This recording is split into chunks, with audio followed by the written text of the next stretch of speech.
What do you do when you need an eardrop and the patient does not have an intact tympanic membrane?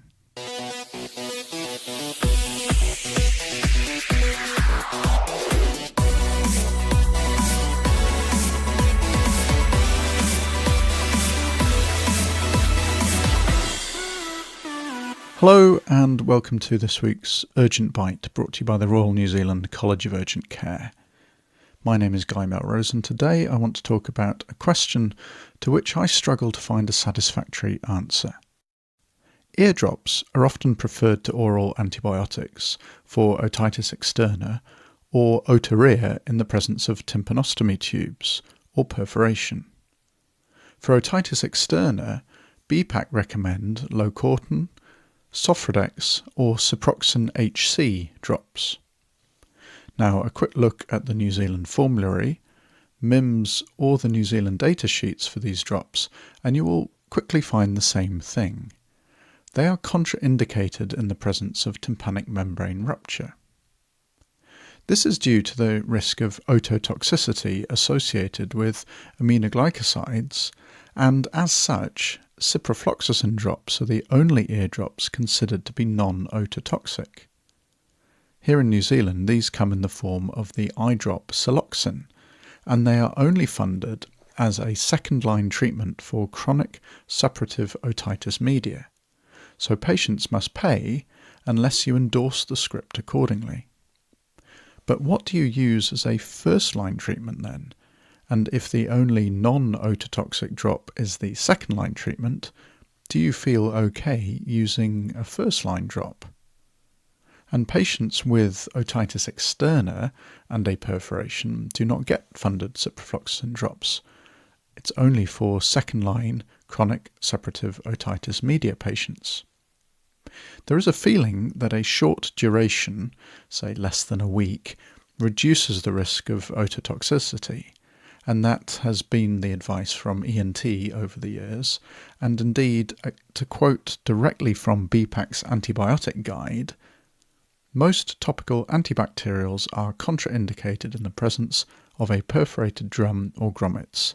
They may, however, be used with caution if cleansing of the ear canal alone has been unsuccessful in resolving symptoms. End quote. So how cautious are you when using eardrops? Practicing medicine often involves living with risk. Evaluating risk benefits takes place every time we prescribe a drug, perform a procedure, or advise a patient. We should use current best practice, along with local and international guidelines, and we should always inform our patients of inherent risks and ultimately come up with a shared decision on treatment. Whilst definitive guidelines are elusive, it would seem that eardrops are often used by ENT surgeons after grommet insertions, and yet for me, there is something about reading the words contraindicated that makes me feel uncertain.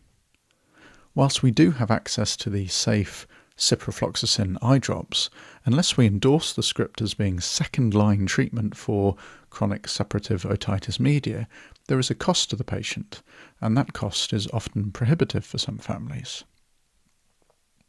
So from a management point of view, I find referral for ear suction for patients with otitis externa is not only good first-line treatment, but also enables the establishment of an intact tympanic membrane, as usually there's too much debris to be certain.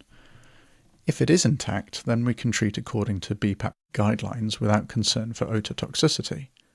But I must say, in the presence of a tympanostomy tube or a visualized confirmed perforation, I usually seek the advice of an ENT specialist prior to starting treatment, as when the advice is caution, I see this as a cautious approach. Now, some of you might think that this is too cautious, but given ototoxicity can result in permanent hearing damage, and in the presence of a slew of listed contraindications, I tend to kick for touch and involve up-to-date specialist advice each time.